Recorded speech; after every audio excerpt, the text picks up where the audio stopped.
my first wife had called to tell me that was taking our son and she was moving to Houston literally at that moment on that day, and I was at work.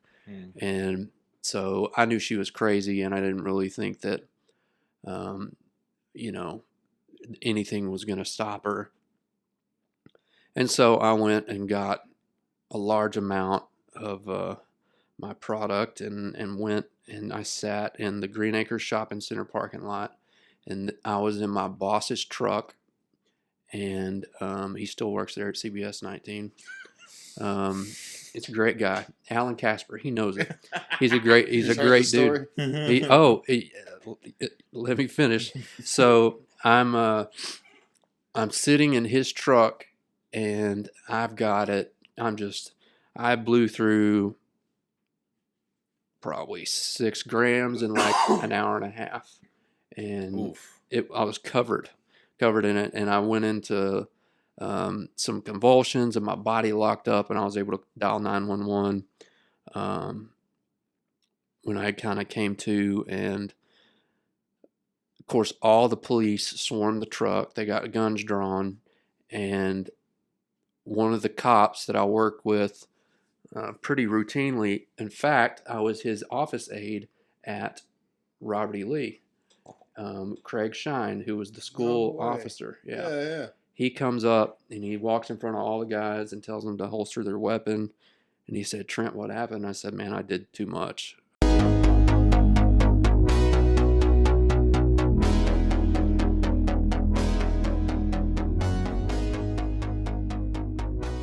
Welcome to another episode of Two Dudes, One God Pod. Today, Pat and I are sitting down with Trent Spradlin, which is crazy because I went to school and was in band with both of your younger siblings. Super wild. Old school. Haven't talked to either one of them in 20 plus years, just never saw them again. They're still alive. Actually, I feel like Scott was at a funeral I was at or something. Probably. But I know about you. I know who you are, kind of, I guess. But I don't know that I ever had direct interaction with you. I think you were involved with Drumline a little bit, so maybe you were at some games, you were at some practices and stuff, We all went to a big high school too. Yeah, I mean there was 1,100 people in my freshman class. That's right? ridiculous. What? Yeah, and that was when it was 5A. Holy so now it's a 6A school. Yeah, we started with 1,000 my freshman year, and I think we graduated 700 and something. I think we graduated fewer than that. But crap, dude! I had 48 in my graduating class. I was 1A. But I was thinking today about that, just the legacy of that, you know what I mean? Sarah and I don't know, Scott, they went in after you, you know what I mean? And kind of paved the road for them to either go left or right. Yeah, and then I got a haircut today by this guy, and I don't know, he's like a retired Navy guy,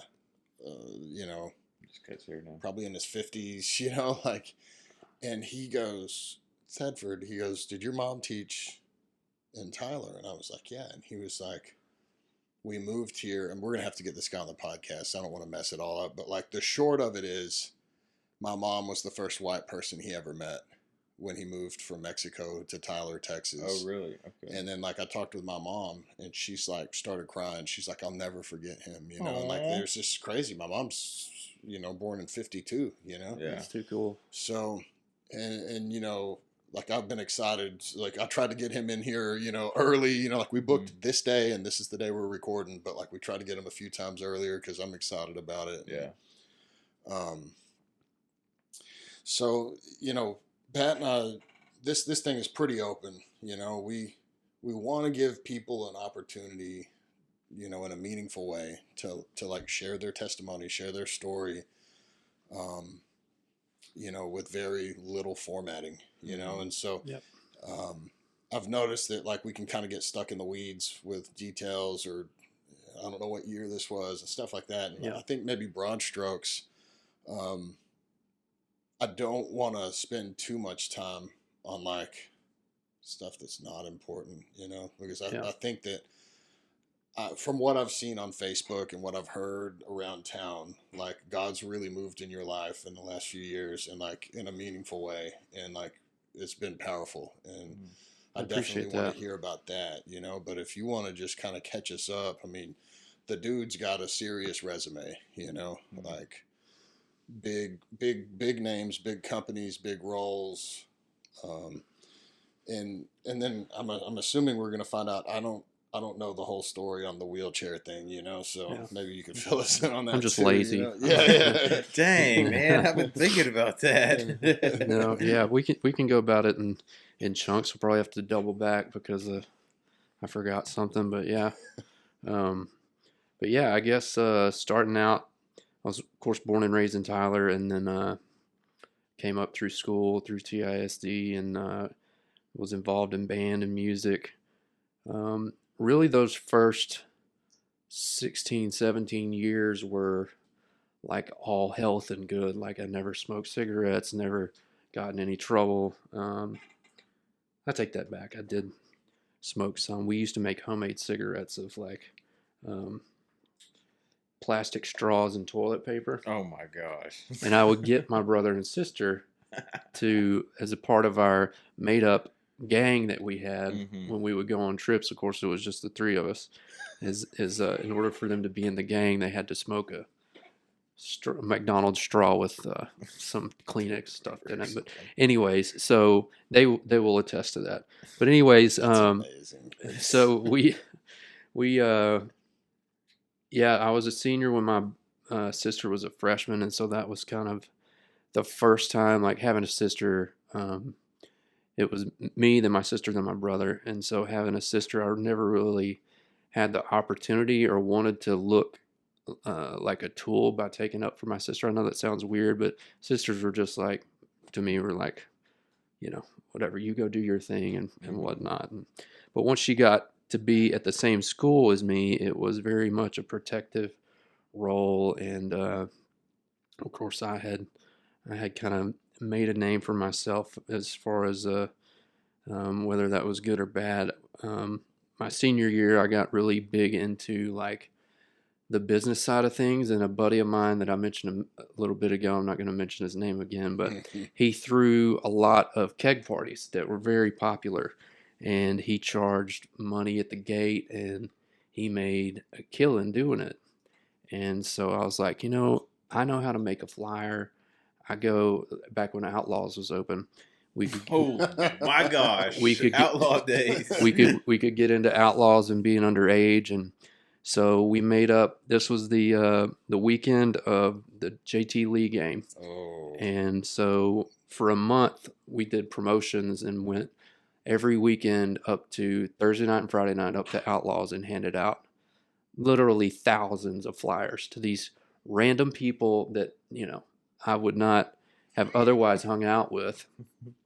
But it was just a map, and then it said, 5 kegs, $5, blah, blah, blah. And we threw it out at my grandfather's farm.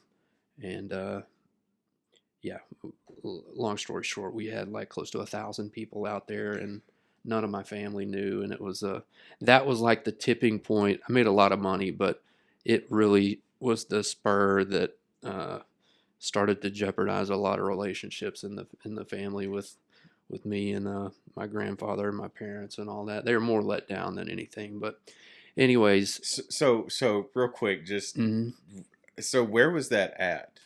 that was in Chapel Hill out on off of Sharon Road. Okay, didn't the anniversary for that just pass recently? Of the party that we threw? Yeah, I feel like I saw was it crashed or anything like that? Or So we had multiple parties out there, and there was one that was shut down. That was the map got put in the paper, and yes, and DPS came out there. Well, they came out there and just posted up before we could bring. We were literally bringing the kegs out there. Okay. Anyways, but yeah, it was a RIP to the Chapel Hill pasture parties, and all of that. The anniversary, so that night of that party before it was shut off was all these people had nowhere to go. And so they're literally lined up along the street. The gate wasn't open. And so they kind of found their own way in. things to do. Gotcha. In and around town. And it wound up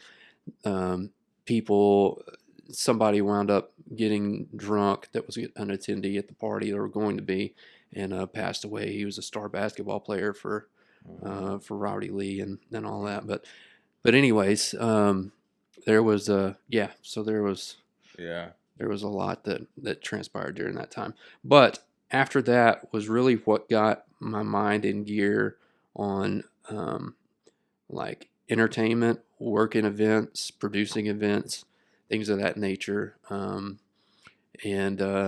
But also there was that kind of, I don't know what you would call it, but I can only call it like arrogance that I got from being known as the guy that can throw parties Being the big shot. Yes, and I'm not a big dude, and I was always kind of a nerd. I was picked on all through school, at least up until like my sophomore year. Dang, that's not the perception that I had of you. I don't No, think. well, Maybe was it because I was a nerd? Because I was in band? They were picking on you too? Cool? No, see, Oh yeah, for sure. I learned that playing the drums and being on the drum line, it was like as close to not being in the band as you could get. Right, So, yeah. and so, the girls like drummers, and, drummers were rebels by trade, I guess. And so anyways, yeah, that it was just a perfect storm of that led to a lot of stuff. So anyways, I graduated, top 75% of my class. And wait, that's like top 25 is top good. 75%. Top Trey. 75, Trey. So top 75 of the 700. Yeah. Top 75 percentile. Yeah. So what is So that? that's like the bottom. Yeah, you're about like 600? I was above the bottom 25%. Yeah. Of my class. Got it. And so, anyways, I went to school in Dallas, Dallas Communications Complex, where they did Titanic, and worked in the studios there, and wanted to be a sound engineer, and went through all their programs, and there's a lot of cool things that transpired. I got to meet a lot of cool celebrities and stuff that would come through there. UGK, Juvenile, all these people came through and they recorded at the studio. And I worked there. I would work there late night for free, and that was really the first time I got a taste of realizing that while these people that are celebrities that everybody knows and thinks are just like, ooh ah, are legit just normal people. I was up there one night, and a guy, DOC or Doc, he's one of the founding members of NWA. He got in a car wreck and like sliced his vocal cords up. Anyways, he's a big producer. If you search him, he's huge. Anyways, so after that ruined his rapping career, he started producing, and he had Juvenile come in, and I was in there, and I walked in on him and Juvenile getting high, and they were trading off their money and all this, and here I am, just this skinny white dude, that nerd again at that time. I walk in, and they just kind of started talking to me, and I was like, I knew who Juvenile was, and I was like, man, these guys are totally normal. And he took over for the 99 2000. That was during the 99 and 2000 actually. And so again, that added to this arrogance of like, if these guys find me cool, then, or can tolerate me, I can do this in really any environment. And so fast forward, I worked in television for 13 years. I was heavily involved in emergency services, which was, I got dispatched to anything. This is further along in my TV career. I'm leaving out a lot of stuff, but was working in emergency services, so anything police, fire, and ambulance. We were incentivized to be first on the scene, and even how does that work? They like if you're like second, like you don't get paid. Or well, no, you like get paid. You got paid, but it was like, it was more kudos than anything else. I mean, like, and which transferred to an eventual pay raise or whatnot. But They pay super low on TV, right? Oh, it was garbage. Yeah, I was making like $9 an hour. But this was in like, well, $9 an hour wasn't a lot of money back then either. But this was 2004. I got in it. I got out, 2016, 15 ish. But anyways, yeah. So that was also during the time when like the TV shows like World's Wildest Police Videos and the movies Faces of Death. Have you ever heard of those? Where it's like live deaths captured on film, and they played them at the movie theater, and you could rent them and all that. Anyways, those outlets that produced or collected that type of footage would buy a lot of footage from TV stations. So we were told to, every dead body you make sure you get the face and all the blood and guts, knowing that it was never going to get aired on the 5 o'clock news because they would wind up selling that footage. And that's a huge cash cow for TV stations that most people don't know, is that they'll sell footage of anything and everything to people that aren't even involved in television. That's crazy. And so I was by this time, I was working late nights, and I was a scanner hawk, so I had scanners in my vehicle, and I had scanners by my bedside, and I was just waiting for something to pop off, and then if I missed something or whatnot, I'd get frustrated and down on myself. But anyways, that fueled a whole lot of my substance abuse, and I was using cocaine full throttle at this time. Dang, on $9 an hour? Oh yeah, there's make ways. a way. There's ways. You always make a way. There's ways. But I would, especially when it would get to the point of like, other people that are in the industry would use, and I would go get a large amount fronted to me, and I would go up to work and dish it off, and then I'd have my own for free to. And so there wasn't ever really this was my first wife at the time. There wasn't ever much of a noticeable outgo of cash that would be any red flags or anything for anybody. But but I was just two sheets to the wind. I mean, I've done interviews with police officers with dope on me, with higher than Cooter Brown. Yeah. They didn't notice. No, dude. I went and did a story on the precinct 2 out of 155 got a new canine dog, and I had an 8-ball of blow in my computer bag. Yes. Or a computer bag in my camera bag, and went out there and interviewed him, and I had him. I was so stupid. I was like, "Take him through your routine," chewing on my face, and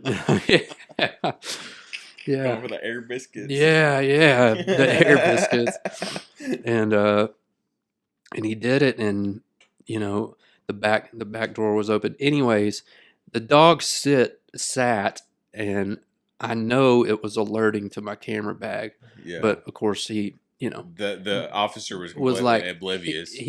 Why would anyone be that stupid? Yeah. He's probably like, "Oh man, I'm gonna be on TV. This can be so cool." Yeah. Showing off this awesome dog. This proves my theory. I've watched enough episodes of Cops and enough YouTube videos of people getting shot at traffic stops. Like, I don't think cops know when people are high. I mean, some people can just hide it really well. Look, I will put it to you that smart, athletic, normal, sober people can't pass a field sobriety test without a flaw. The cops probably can't pass a field sobriety test without a flaw. And if they ask you to do a test, they already have an idea about what they're going to do. Yeah. And I believe that, like, I've watched videos of like stone cold sober kids getting arrested for DUI. Yeah. Like, and they're clearly not drunk. I'm like, what is this guy doing? Yeah. I'm not saying no shade against cops. It's hard, but like, I did drugs. It's been a long time, but like when I bump into them at church or a coffee shop or the grocery store or Walmart, whatever, I'm like, oh yeah, that dude's you know, like you know, Yeah. I think that I think we can notice it better than most. I Like, agree. Like once you've been around it, like you kind of know the signs, but you know, or you grow up around it, you you know, have a I think that's a context of real knowing. policing issue is yeah, like, I think used to cops like police the community that they lived in Hmm. and they knew the kids and they knew the parents and they knew the school. And yeah, like, that's just not reality now, unless you're in a real small area or it's super rural, you know, but you know, we've kind of gotten away from that. Hmm. And, because, you know, my wife grew up around it in Denver Hmm. and like, she's got a strong radar for that stuff. We were at an insurance and like appointment that I had set. She was like, "I'm off work today. I'll ride with you." So we're in where is it in Kansas where they got the prison for uh, the military up in Kansas?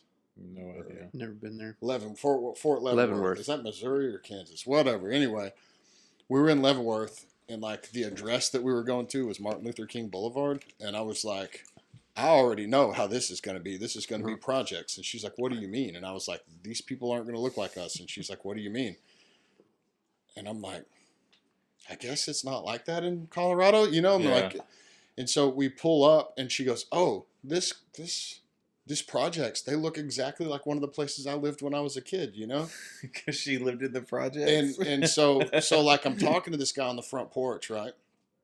And some people come out like just across the parking lot, caddy corner unit. You know, they come out the front door screaming at each other. Mm. Bunch of big black women screaming at each other. I don't know if that's right, but that's how it was. And so they were like blah blah blah blah blah blah blah. You know, and I was like, dang. And I'm like, hey man, do you want to go inside your apartment and we can talk about this life insurance deal? And he's like, you know, there's like 4 kids in his charge. This dude's not the color of the kids. It's a really confusing situation. I'm like, we call like unsolved mysteries or like, I don't know. Right. And Michelle goes, "That's a gun." And I look up and this guy is like you know, he's like doing that. And he's about 15 feet away from these people that are yelling at each other and they don't see this guy. And then it's like, pop, pop, pop, pop. And the guy goes, "Ah!" And he like falls over and the person with the gun dips and like everybody's screaming. More people start running out the front door. And I'm like, Michelle, I turn around. She's gone. I'm like, where'd she go? I opened the door to the apartment and she's like in the door jamb, you know, like Right. in concealed Yeah. cover, like in the door, like in the safest spot you could be. Yeah. And I was like, dang. She's like, "You have your gun?" I'm like, "It's in the car." She's like, "I thought you said we were going to MLK Boulevard." I'm like, "Okay." She caught You know what I on mean? Like, that. and my wife doesn't have a history with drugs, you know, and Mhm. I do. And like, I knew going into it, this is going to be sketchy. I already Yeah. knew. I already Yeah. knew. I knew when I set the appointment. I knew when the guy talked to me on the phone. So I turned to the guy. I'm like, "Hey, look, we can get to the car." But I'm like, "Hey, that guy just got shot. Do you want to Right get next to you. you want to get at least an accidental death policy or Right. something, you know?" Yeah. And he goes, "That was just fireworks." And I was like, "Bro, good luck to you. You know, I got to Yeah. go. This is a bad place to be, you know?" Yeah. So this lady pulled up in a Cadillac DeVille, was like, "I'm sorry y'all had to witness that," you know? I was like, haha, you know, and another time she was running appointments with me. She had some vacation time and I went down to like Galveston and there was just a bunch of leads down in Galveston. So we're down there. It's kind of exciting, dude. Mhm. Like low end insurance sales is always Pretty wild. interesting. Be crazy. Crazy. I sold a policy to a lady that was actively smoking crack in a Volvo wagon Yeah. when I walked up to the house. And like she proceeded to continue doing that while her friend tried to sell me frozen T-bone steaks. And So let's talk about life insurance. yeah, it was wild, dude. And anyway, so we're down there in Houston and we end up in this house. It's a Section 8 house, you know, and like a mentally handicapped guy answers the door, super uncomfortable. And he's like, or something. So he's like, the other house. So we walk to this little shack in the back of the house. And now I'm super sketched. There's signs, no trespassing. I'm like, I've got an appointment. And there's like this emaciated pit bull in the front with his ribs showing with like mange. And I mean, it's just, this dude comes out and he's like, "I told you get off my property or I'll kill you." And we're like, cool. And he's like, "It's the front house." So we go back to the front house And this lady's like in a bed. The whole house is like knee high with trash. You know, I'm just like, what are we doing? You know, for $500 or whatever I was going to make closing this deal. And Michelle got quiet, dude. And like this lady was like, yeah, I got the schizophrenias, you know. She's like, I got the HIV, I got all that shit, you know. I'm like, yeah, well, you're not getting approved for this life Good insurance, Lord, you know. We got to go. And we got in the car. It was like 30 minutes, dude. Michelle was just like, I was like, hey, are you okay? She's like, I'm not good. I'm not good, you know. And I was like, shit. So I pulled into a car wash because I already know, you know, idle hands. You know, like when I get super upset, I like mow the yard or you know, right. Boy, she cleaned the car. You know, about the time we got done, she was like, "This was a good idea. I needed to clean this car out." You know. Yeah. But I guess my point is like cops. I think most of them don't know. Probably didn't use to sell drugs. Probably didn't. Yeah. Probably didn't break into houses with their buddies. You know, like. Yeah. I agree. I guess I'm still kind of on it because we had anyway. By the time you hear this episode, you'll have heard the last episode we recorded, and yeah, we had an officer, a law enforcement man for mental health, and he deals with a lot with drug use and everything like that. He probably sees it all, honestly. Yeah, right. He sees the worst of the worst. You know, like Yeah. I think that's something he said. But- He goes, on a daily basis, I get to see people at the end of the rope in Yeah. the worst possible situations they can be in. You know, Yeah. and I think that when I was actively using, I got comfortable with that. It was normal to be around just insanity, around people that were hurt or hurting or hurting other people, you know, and you kind of get numb to it. Yeah. You know? That was the biggest catalyst, and I knew that from, like, again, everything police, fire, ambulance, like. So my job was to convey a story or craft a story in people's worst times and make it relatable or engaging for Joe Blow at the house that isn't experiencing anything, or that's, you know, sitting there eating his T-bone steak dinner and everything. And getting a camera in somebody's face while their house and all their belongings have burnt down, and getting them to, you know, give a comment or any type of soundbite or It's like whatever. In It's like, like they only want to talk to the lowest IQ individual. He's like, it was crazy. You know, it's like, you have to be able to detach from the situation. Yeah. Was that traumatic for you though? I mean, like, do you feel like you got PTSD from that job? Yeah, from there's been lots of, I mean, I've had multiple, from my stays in rehab and therapists and everything else, have been diagnosed with what they call civilian PTSD, which it's kind of, you know, I reserve that for all those that have served and like watch people get their heads blown off and all that kind of stuff. But, you know, 6 to 1, half a dozen of the other. I think seeing a lot of, like, I can't watch a lot of like some of those ER shows, like where they're filleting people open. I used to be able to sit and eat dinner and watch that stuff, and now I can't. Yeah, I can't at all. But detaching from that, it led to that was what how I literally numbed myself and was, you know, in my mind I was successful. I was winning, you know, Associated Press awards. I was doing all the things, and you know, underneath all of it was this ongoing full throttle daily use addiction. And I think the biggest tipping point from when I was in the news business, one of many that happened, but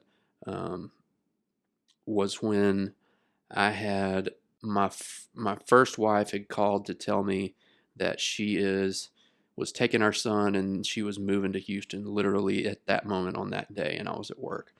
And so I knew she was crazy, and I didn't really think that you know, anything was going to stop her. And so I went and got a large amount of my product and went and I sat in the Green Acres Shopping Center parking lot, and I was in my boss's truck, and he still works there at CBS 19. It's a great guy, Alan Casper. He knows it. He's a great He's heard the story? Let me finish. So I'm sitting in his truck, and I've got it. I blew through probably 6 grams in like an hour and a half, and Oof. I was covered in it, and I went into some convulsions, and my body locked up, and I was able to dial 911 when I kind of came to, and of course all the police swarmed the truck. They got guns drawn, and one of the cops that I work with pretty routinely, in fact, I was his office aide at Robert E. Lee, Craig Shine, who was the school No way. officer. Yeah. He comes up and he walks in front of all the guys and tells them to holster their weapon. And he said, "Trent, what happened?" I said, "Man, I did too much. I did way too much."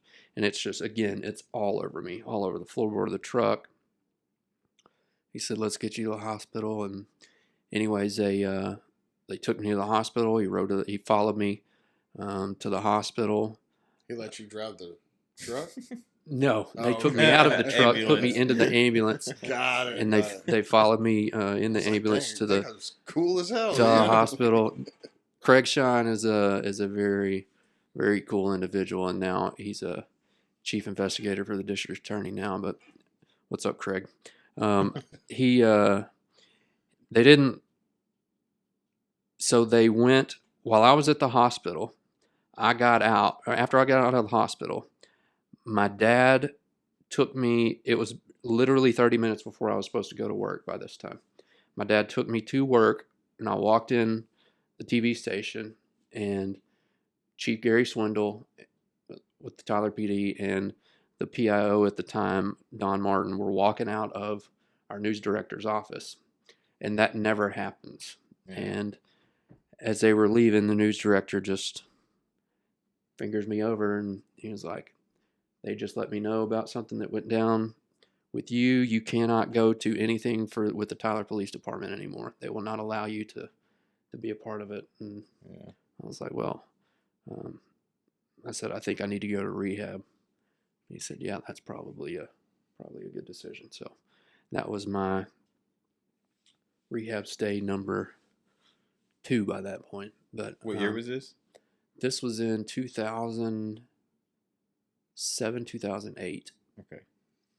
Did you grow up going to church or like was Yeah. Oh, so that's conveniently I skipped over that. I was raised in the church at Glenwood, like I had said, grew up through that. Got it. And then, but around 15, 16, I had a lot of friends that were going to Green Acres at the time, and that had a lot larger youth group.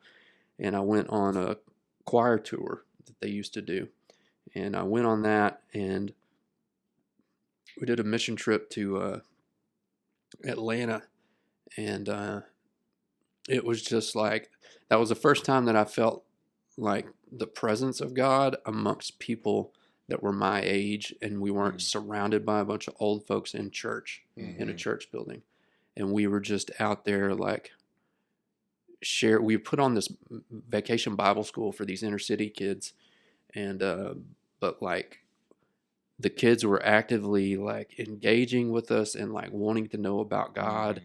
And, while we hadn't been obviously professionally trained on how to share, the message, so to speak, it was like things were just coming naturally. And there was a lot of just like natural conversations about like, well, the way God moves and the way God works. And something in me at the time was like, I need to get baptized. So I was saved at that point. Kim Bromley baptized me. And Ken was with y'all, huh? Well, we came back. Got it. Who was and he it? baptized. Ken Bromley. Bromley? Oh, okay. Yeah. Yeah. Okay. I was dating his daughter Melissa at the time. Okay. I thought you were saying Micah. That was one of the main reasons that got me over to Okay. Green Acres, I guess I should say. So anyways, he told me as we were at the top of the stairs at the old sanctuary, getting ready to go down in the water, he was like, Trent, this is a great decision, but you just need to know that as soon as this is over, the influence Satan is going to have on your life is going to be turned up several notches. And he was like, you just got to be aware. And of course, I was just like, that's what preachers what are a supposed weird to thing to Pre- say. preachers are supposed to say Crazy. this. Everything's gonna be fine after this. Yeah, but it was, I mean, he was 100% right because it, I guess I know that when Satan feels like one is getting away from him, that he does everything in his power to suck you back in, and he definitely had done that. But it was, yeah. So, but yes, and then during that time, throughout my first marriage, there was little to no church involvement, other than our wedding. Yeah, you got very isolated. Yeah, and of course just one kid from that marriage. Mm-hmm. Yeah, okay. My oldest son Ryan, he lives with me and my wife, current wife, Shelby and I now. But and he's about to be 21 now. But I'm grateful for the fact that he remembers very little from those days, but he remembers enough that what he's seen now is what he will. I am very grateful that the memories he has or will have of me are from more of a healthy place than of back in the day. Yeah. Because he actually snitched on me when he was like 2 years old to my mom. I was keeping him, and my parents had left. I was over at their house, and I was just blowing lines and stuff, and he was laying in his little bouncy thing watching the Wiggles, and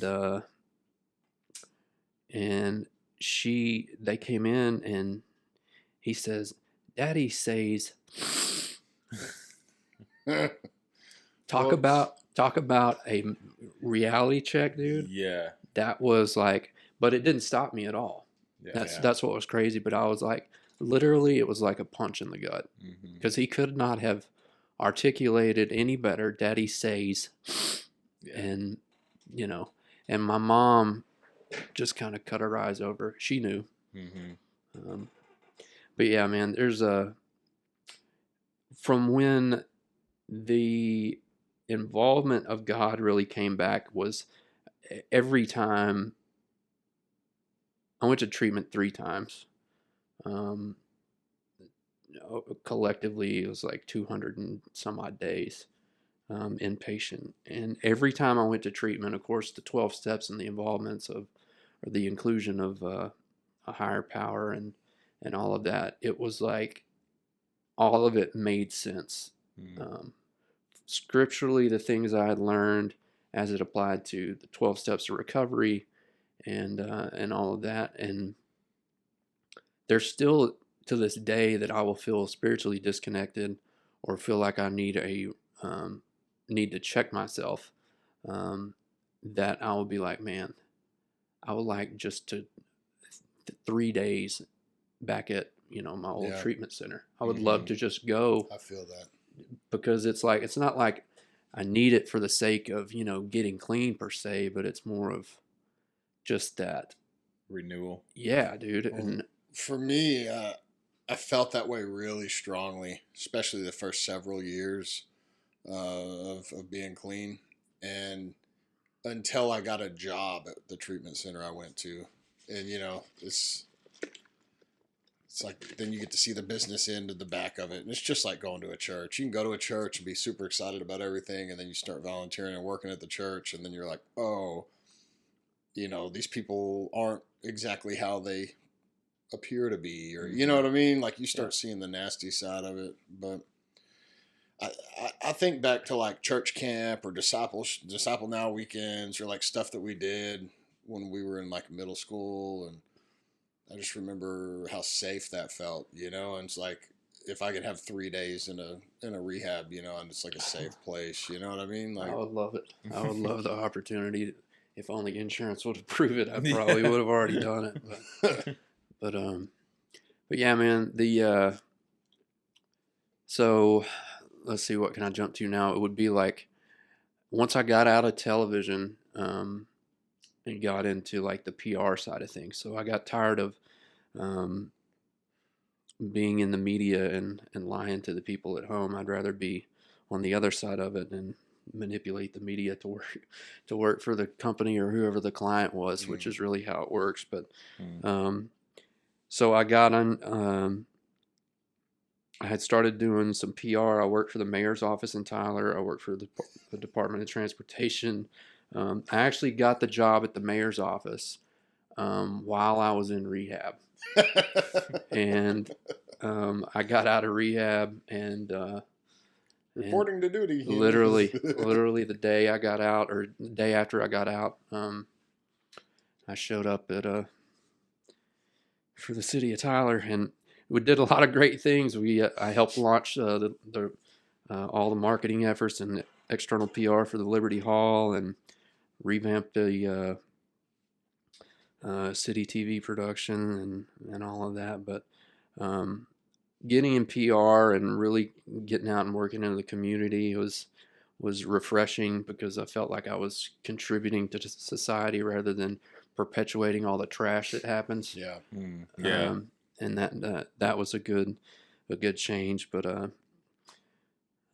wanted to go big, and I'd fill out an application, light on my resume, said I had all these degrees and certification to apply for this confidential job or client that was looking for somebody to handle their media relations for a big project. And fast forward, I did 3 interviews, and they called me and they said, we'd like to offer you the job. You'll come up here to Dallas, or you'll work here in Dallas, and blase blase. My wife and I at the time, we still lived here in Tyler. It was paying ridiculously well, and so I got an apartment up in Dallas in Valley Ranch, and would come back on the weekends. And anyways, the second day on my job, I walk in my office, and Tony Romo is sitting in a chair, and it kind of registered of what I got myself into. Yeah.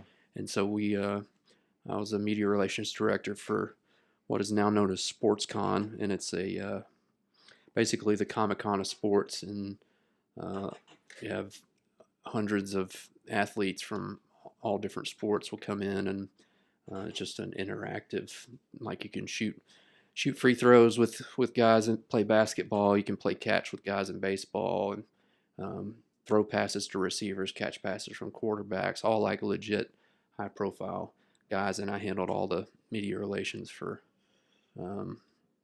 that. And it wound up being really cool, because it was, other than the Super Bowl, it was the largest gathering of pro superstar players in one place at a time. And so the media was all over it. And, I got to work with the guys at Howard Stern, like all these different people. Again, that it was going back to that old school, or not old school, but that core memory of Juvenile for the 99 and 2000. Just, if I knew that I could talk the talk with people, and then get to, the underlayers, and figure out, who they are, what gets them, what makes them tick, and play to that, cater to that, so that they would accept my phone calls if I wanted, needed XYZ, or they would feel comfortable talking to me about, whatever, that would, at least whatever that would help bolster my position with the company. But it was a wild time. I did that from 2015 until he left the league in 2018, and then we started really ramping up SportsCon. Got to be involved in a deposition with the NFL lawyers when we were getting sued by them for involving players. We were violating players, the player contracts, for them being involved in stuff that was related to gambling, because we had at the time we had so much stuff that was like FanDuel and all those guys, when fantasy football was on and popping. That was, of course, prior to where it's at now, which is, whatever they are, all the FanDuels and sports books and all that are like prime advertisers for the NFL. But Yeah, DraftKings, all of DraftKings, them. yeah, Yeah, yeah, they're yeah, they're freaking all over the yeah. place. So, anyways, got to work with a lot of great people and all of that. But Through that time, like you stayed clean, things were good or no? there was I was California sober for a while, Mm-hmm. and there was a lot. So in tandem of working with Romo and these guys, the parent company. It was called the Five Star Institute, and Five Star owns all these different companies. So they owned the National Fantasy Football Convention, which is now uh, SportsCon, and they owned Five Star Films, which did the Steve Jobs movie with Ashton Kutcher, um, and they did these large real estate global conventions. And so, in my role, I touched on all of these different moving parts at the same time. And so, at the time when we were launching the convention, the sports convention, I was tasked with handling communications for um, the uh, the real estate conference, and they had um, the Bush family was involved with that, and they were the keynote speakers. Mm. And so I was, you know, acted like I was, well versed in everything related to PR and Secret Service and all of this stuff, just so they wouldn't fire me because I want to do it. I want to keep making this money, and so the amount of stress that I was under at the time was like I can't describe it, but um, working in and alongside power players, it's a given that that's going to come across your plate, no pun intended, Mm. at some point in time. And so, yeah, it was a matter of time. And then I twisted off a few times, I'll say that. But that's really what led to um, my um, my being in a wheelchair. And so there was we had gone to a get together with a lot of Cowboys, former Cowboys, um, and Like the players. yeah, Okay. Dallas Cowboys, and other athletes, Mavericks at the time, um, and I had I had done a lot in one sitting that was kind of out of nowhere, which is something anybody out there is listening, if you decide to pick back up, don't go full throttle. Yeah, don't party with Easier. Mavericks and Well, not even that. Cowboys. Just don't do a lot, or just don't do any at all. But Call your sponsor. yeah, yeah, Go home. yeah. Yeah. But yeah, dude, I found myself unable to speak at with these. I was in and around all these people, and here I am just geetered out of my mind. And anyway, so the next I went to sleep, got up, woke up the next morning, and my left cheek was numb. The entire right side of my body was numb. And fast forward, and I had went to the hospital, and they had diagnosed me with an ischemic stroke. And so I basically was just kind of lounging around, waiting to.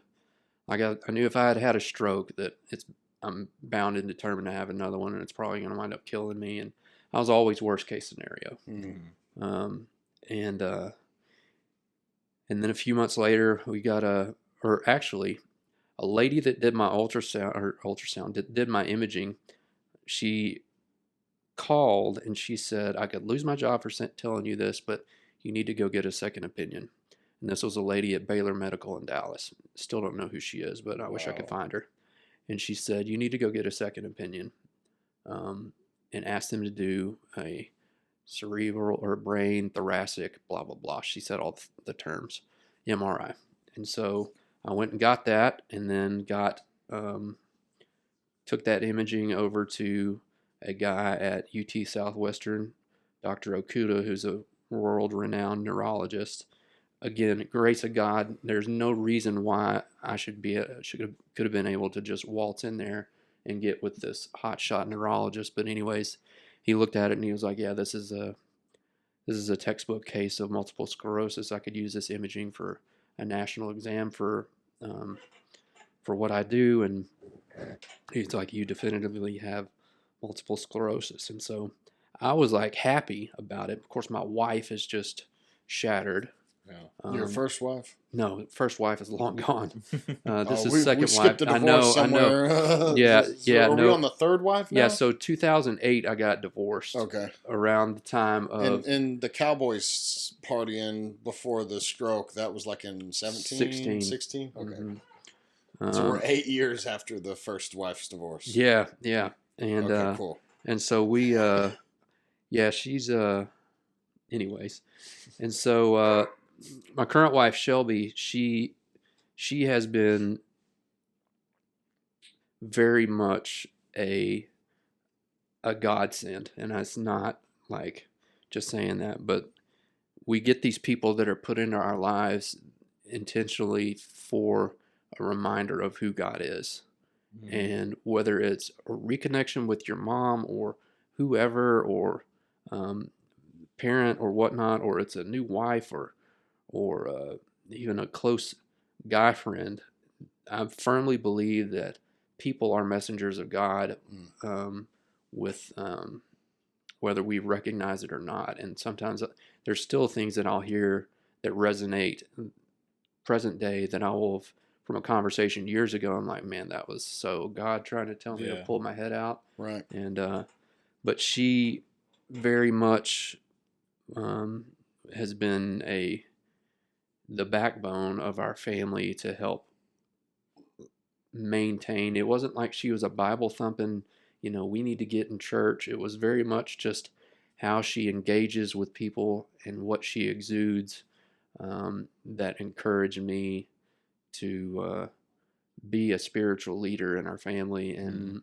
reconnect with church and represent that the way that I want my son and stepson and stepdaughter to that's who they need in their life, and because that's who my parents were for me. And if it hadn't been for them, I don't think I ever would have had the appreciation for that type of person that I do now. But my wife Shelby's never done a drug in her life, was never a big drinker, and so again, all of this, the drug use and all that, was hard for her to understand. So when did you start getting with Shelby or get married to Shelby? Was that? That we got married in 2014. Okay. And so like 6 years. So you probably started dating her 4 or 5 years after. We're gonna be 11 years. Okay. This year. So you were still using when y'all started getting together, you'd say? Periodically. Yeah. Got it. So just 2 wives, not 3. Just 2. Yeah. Got and it. then I'm done. You were diagnosed with MS in 2016. 2016. Yeah. Got it. And she was like, whoa. Mm-hmm. She was more, she works in the medical industry, and so she knows a lot of, the terminology, like all the things that the neurologist was rattling off. To me at the time was just like white noise, because I just wanted to hear the diagnosis and like, what is this going to amount to? And she was tracking every step. Yeah, like, she knew the prognosis. Oh my gosh. Yeah, he's about to have. Oh my gosh. Right. Yeah. But yeah, and so being able to put a finger on or have a title of what it is, it started with just if my foot would drop, there would be a place when I would walk into the office. I thought that the building was crooked because at the same spot, it was where the carpet started. I would always trip. And that started really before my waking up and finding everything to be numb. But there's all these signs that were leading up to it. And a lot of it had to do with, well, the 99% of it had to do with the amount of stress that I was involved with, and also the stress that I was putting on myself physically with, the using, and I had started drinking some, and I'd never been much of a drinker, and when I would drink, I had to go get dope because I absolutely hated the feeling of being drunk. And so I don't drink to this day for that reason. There's just never enough cocaine when I drink, so. So it's a bottomless pit. It is. But yeah, man, and then it was several years of trial and error with wanting to make a healthy Christian household. I was trying to force this, like, make this grand design, like build this whole idea or this environment, while I myself was just couldn't be any further away from God than that. And it was,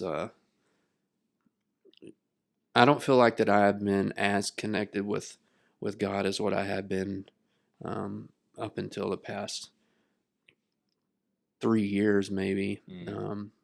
Went back to my old church, my family church that I grew up in, and my wife and I placed membership there, and really started getting involved. And the church doesn't have a lot of people that are our age, and for me, a lot of people they like that, and it's to each their own. But for me, I very much can appreciate hearing the stories from these people that are, older than me, that have, and Glenwood's a very transparent church. The people there are very, there's groups where people are allowed to be vulnerable and open, kind of like we are here. But being able to go in there and hear how another family that's been struggling with addictions and, infidelity or broken homes or whatever the case may be, yet still are able to show up for each other and are able to check themselves on a regular basis, and how to apply, the spiritual principles that that God set out for us, and apply them to our daily life, and all of that. And it started to make sense more than just what I had heard when I was 15 years old, or growing up, or whatever, or the things that I had heard in, going to Narcotics Anonymous, or all the substance abuse groups, and all of that. There was just something about us going back home and getting back to the basics.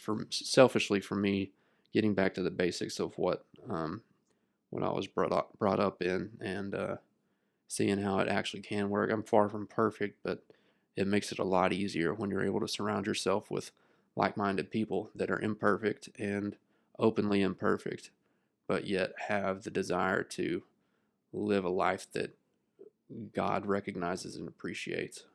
Did somebody step up and like disciple you, or did you forge a relationship with somebody at Glenwood, or? Honestly, dude, a lot of just presence is a huge ministry. Yes. Yeah.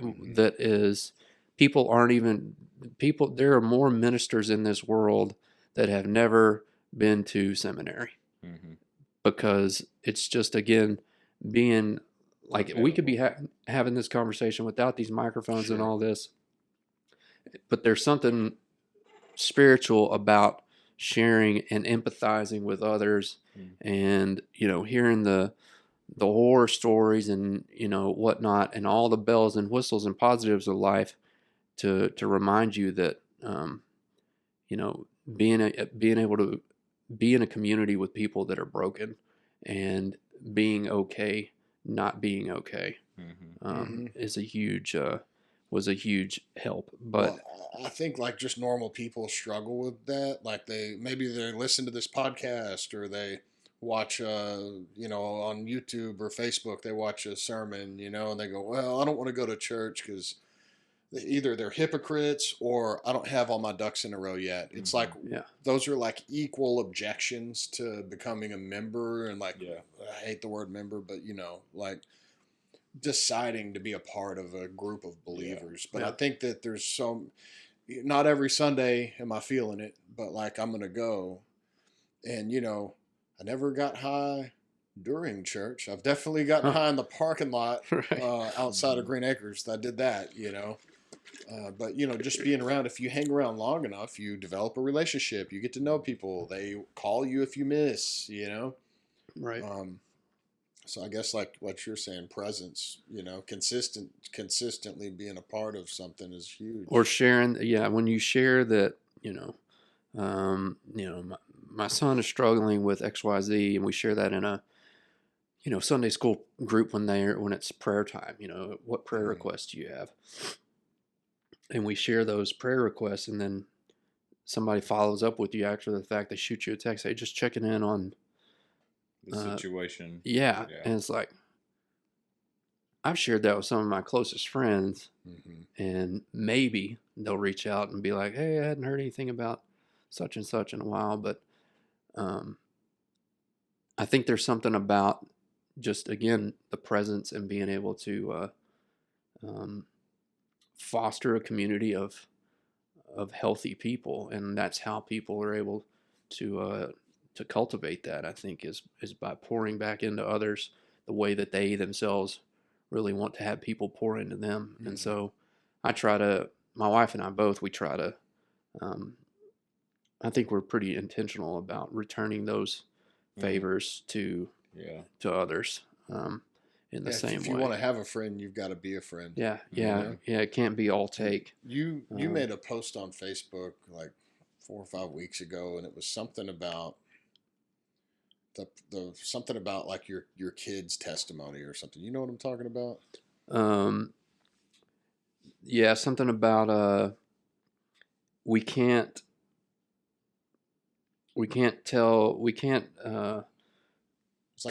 control our kids' testimony. We can only hope that they have a chance to share it, or something like that. It makes me want to pull it up. Oh, wow. Yeah, like what I would, but we're using my phone. But it was like, I think it was like, you can't protect your child from their own testimony. You can only hope that they have an opportunity to share it. Wow. Yeah. But it really struck me, because you've gone full circle. Like you had good parents, and you know what I mean. Like I've been very lucky. I've been very lucky I've been very blessed, I should say, that to have parents that went above and beyond, because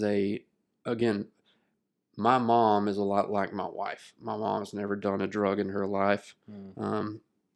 Sometimes I really would like to get high with my mom just to because I know that she would be, it would have to be Listen, dude, listen. My mom knew what weed smelled like because she had a friend in high school whose boyfriend smoked weed, and he was mean to her friend.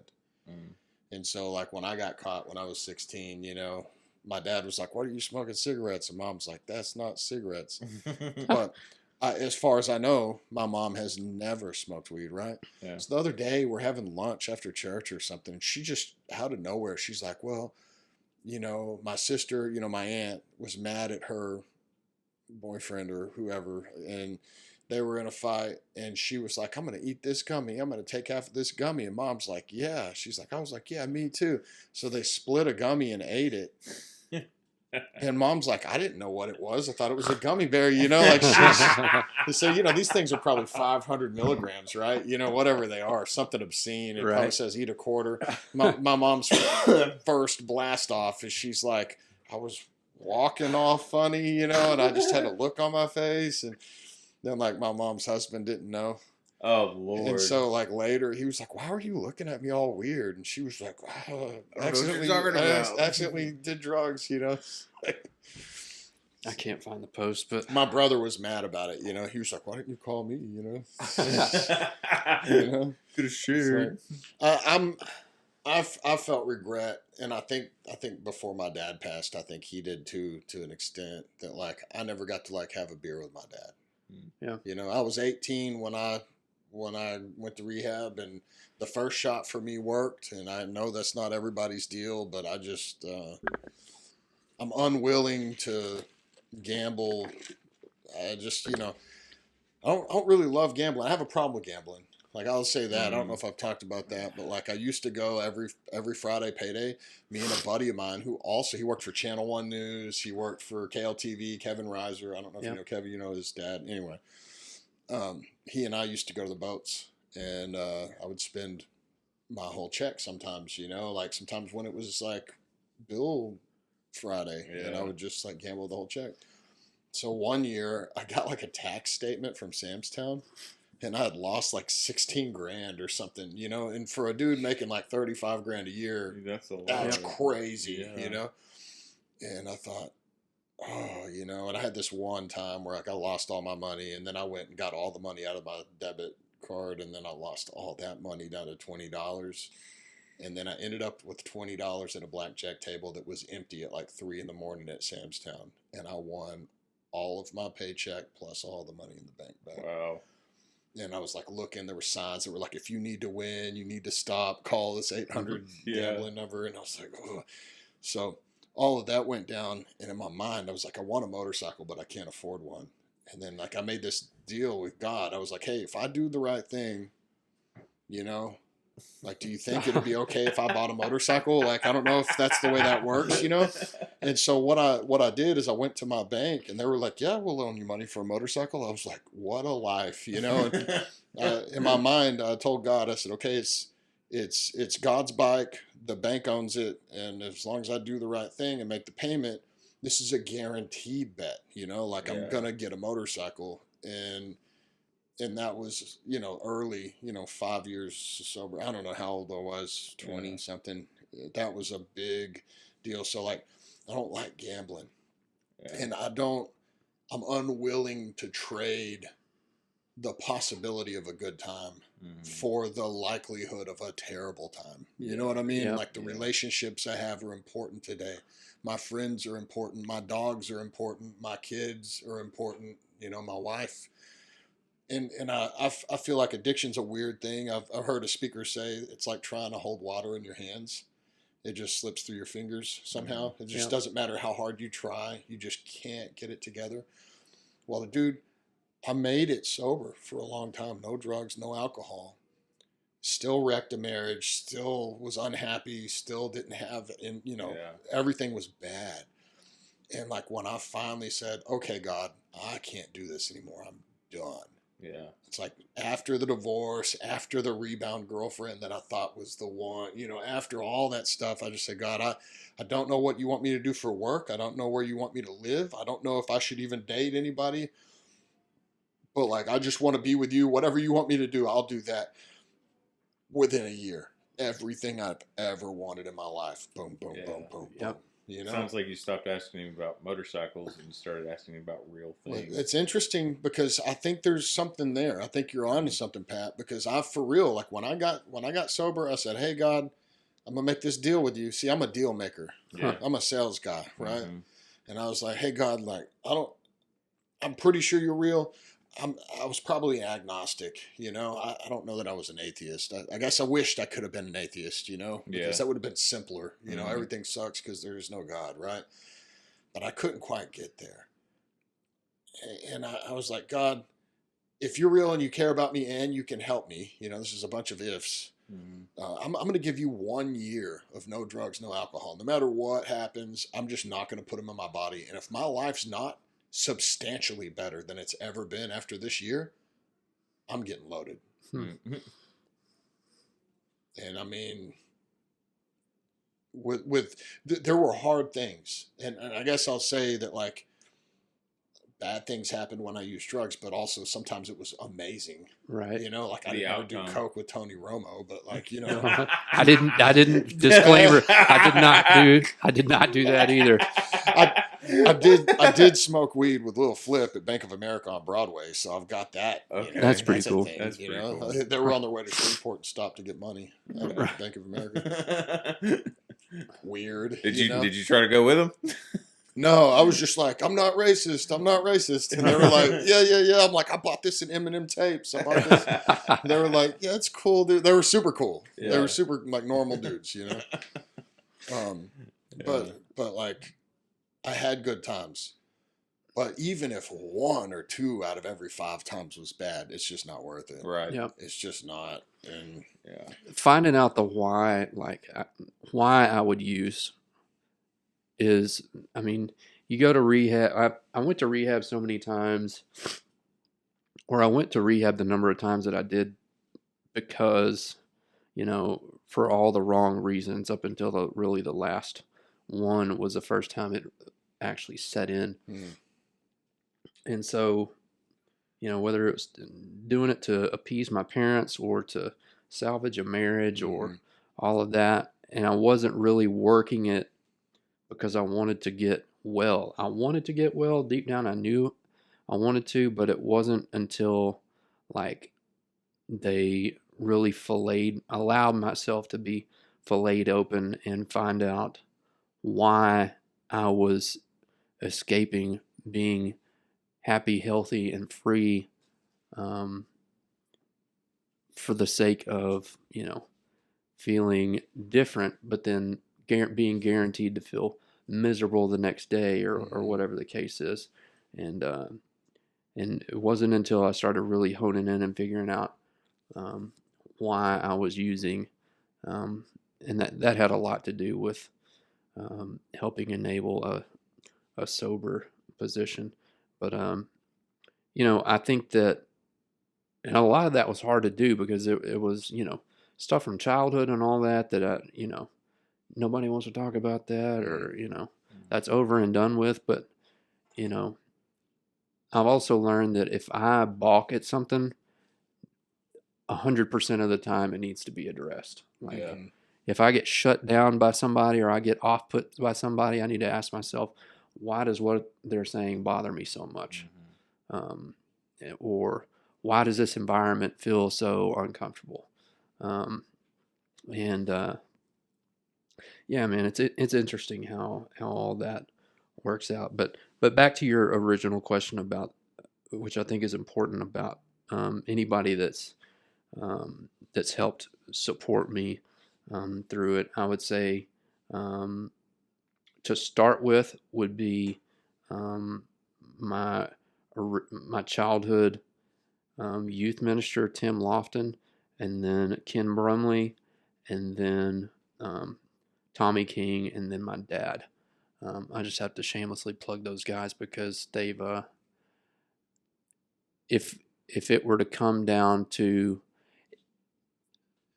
if I were to go to heaven 80 years from now and saw or had a vision of impactful men in my life that have contributed to my spiritual well-being, those would be the faces that I make up in my head that I would see. Yeah.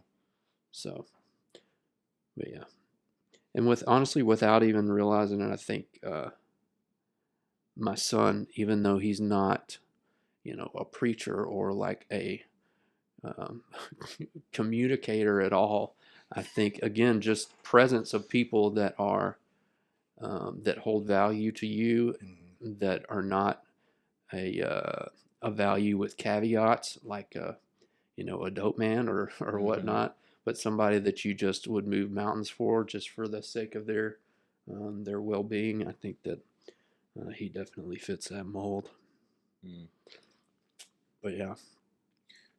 Well, yeah, like I can relate with that. Like me and my daughter, I haven't been in the same continent with my daughter in over 10 years.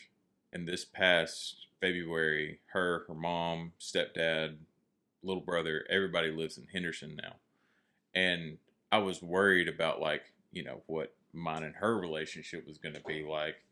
But I found that just us chilling, on a couch, watching a movie or whatever, or just driving around, like she doesn't have to like be speaking to me to impact me. It's just that ministry of presence that really does like build a bond that you don't really understand, that you can't really explain most Yep. of the time. And it's not like she has any value, like she doesn't necessarily bring anything into my life, but her just being around, I think that's something that's instilled in every father that has the desire to be with his children, and we get that from God.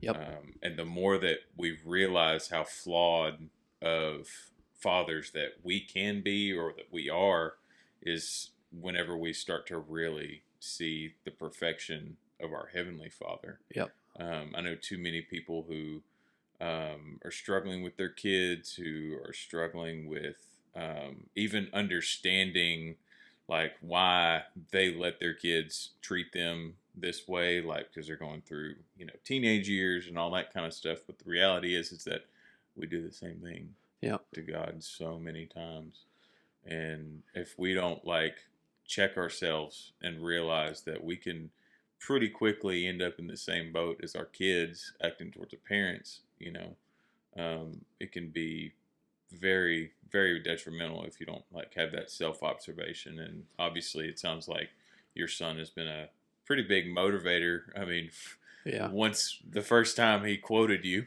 You're right. you Yeah. know, Yeah. that little quote was kind of like, okay, that's a gut check, you know what I mean? Yeah. And he didn't even mean nothing by it, but Yeah. that's just his perception of life. And you've definitely made him kind of the motivation of doing things. So And I think being able to, it's very bittersweet, but allowing myself to be vulnerable with him and sharing really since a young age of the difficulties between me and his mother and I have. His mother hasn't been in his life for probably 8 or 9 years now. Um, she's struggling with her own things, and no, one day she'll. I hope one day she's able to get it together, but um, I don't think that Shelby and I, as parents, felt like we made it, quote unquote, until the day that we realized that all three of our grown children were willingly coming into our room to just lounge in the bed and watch The Office with us. yes, I hear you on that. Because 100%.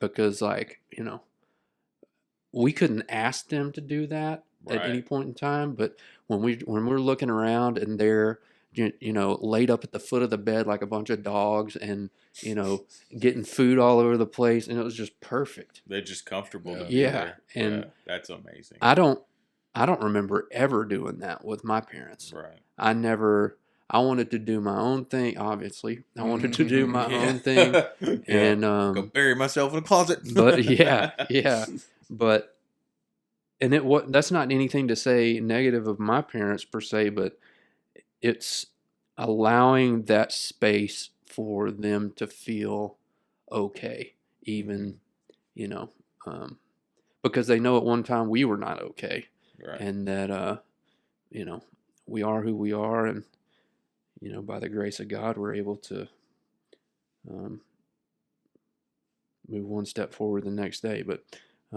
yeah, man, it's been really interesting, and also seeing because they're getting to the age to where they're experiencing their own struggles and challenges in life and temptations and all that stuff.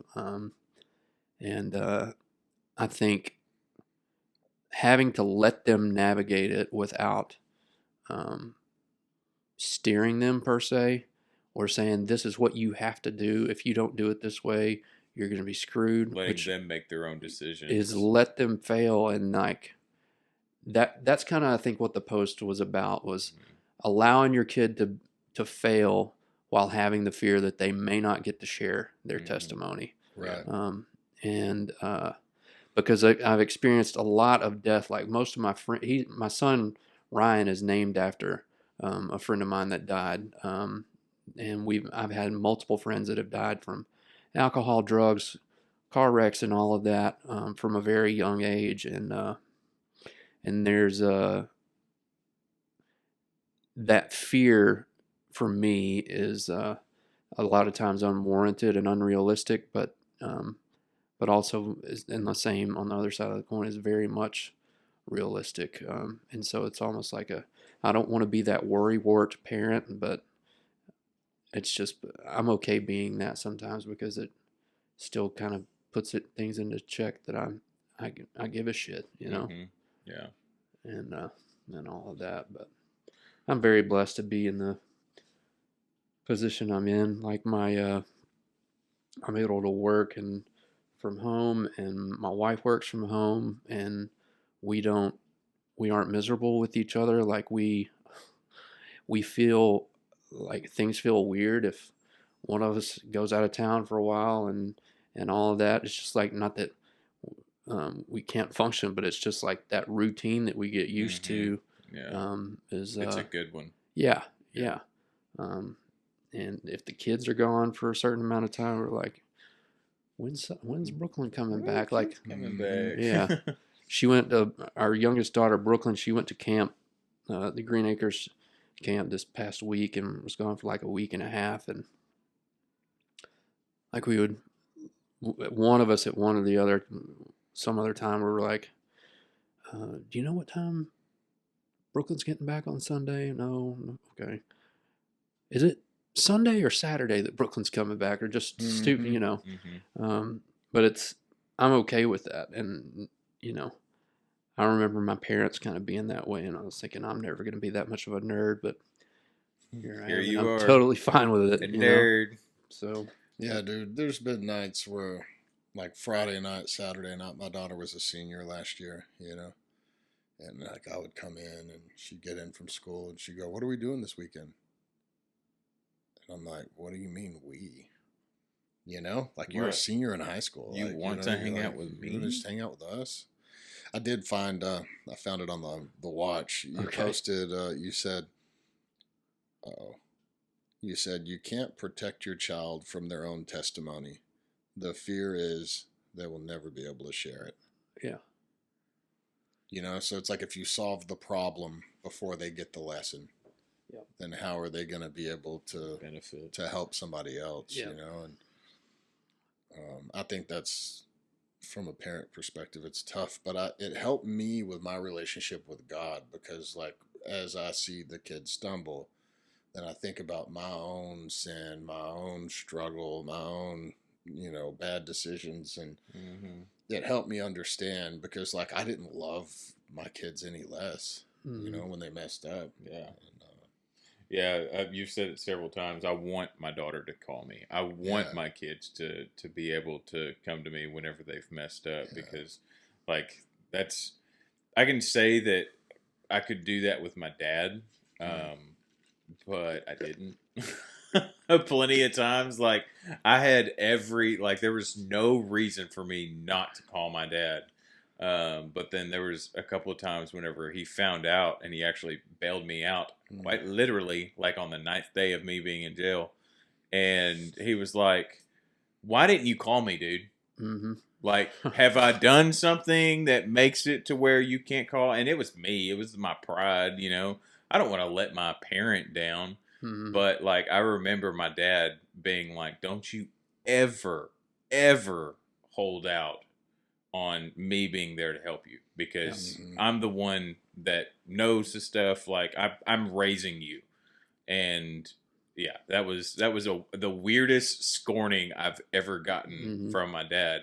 But, like, it made me realize, okay, my dad is really on my side. He cares. Yeah, he really did care. And I want to be that for my child. I want to be that for my kids. And I want to be that way for anybody. Like, if they think that I can help them in some way just to talk or something, then yeah, like I will gladly, like, have the discussion or whatever with whoever needs to hear it or whatever. You know, sometimes just being that ministry of presence for someone else can be ministering to you, you know.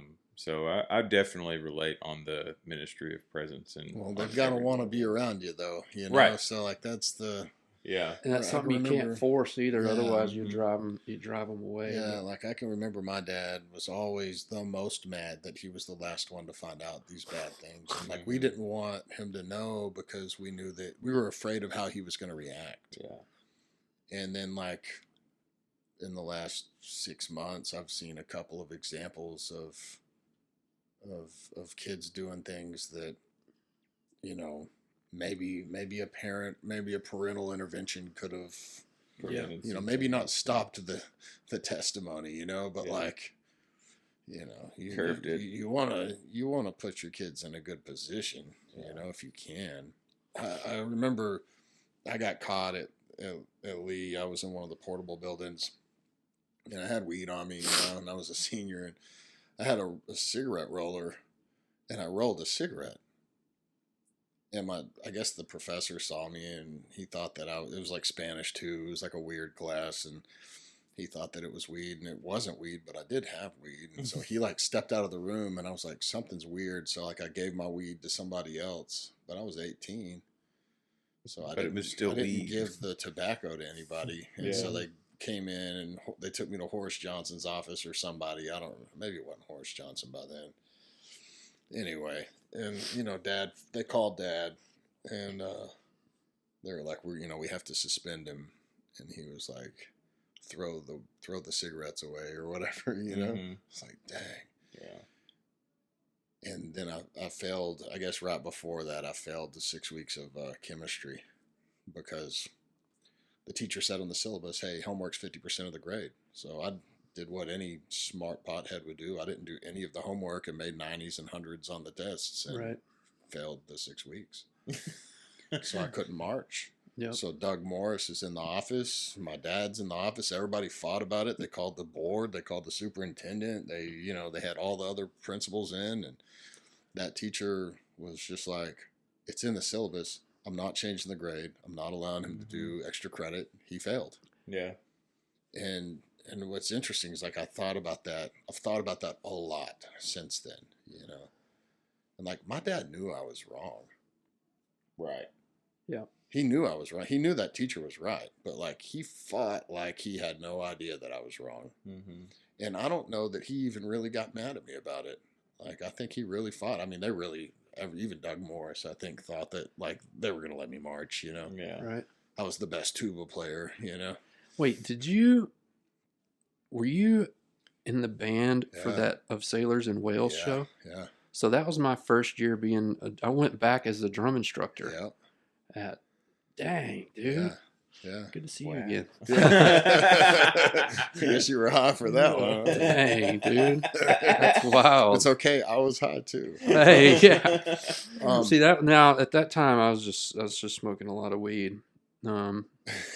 Oof, I needed Me it. too. Yeah. Hey, look, Liz Dunn's mom called my mom and was like, "Hey, I found some videos of Trey or whatever. There's like videos they have of Liz cheerleading, and like I've got it on this computer behind you, but like I arranged a version of Shut Up for the band and played it at a pep rally like my sophomore year." hmm And so I've got it and I watched I it. think you sent it to me. I think I did send it to him, Yeah. but it was just like, you just had it. There were some moments, dude. It was pretty slick. Our band was solid. Yeah, man. There were That's, some good years. I think like really like probably 97 to like 2003 or 4. The band was really pretty solid. And we had several years of strong football performance too. Yeah. Which like they don't have that now. Like Yeah. they're not doing. Well, it was y'all's years that got all the money for the new field house that we got. So Yeah. thanks for that. Yeah, dude. Yeah. So you've written for Forbes, correct? Well, I wrote an article that was in Forbes. Yeah. What was that? Was So- that about political grace or No, that was so that was for the Forbes Communications Council, Okay. and they have people that are a part of that council are allowed something like 1,700 words twice a year to post if you want to, or you write it and then you submit it to their editors. The editors do XYZ, and then it's Okay. made available on Forbes.com. But the one I wrote was called Empathy Inside the Newsroom. That's what And it was basically a checklist of things that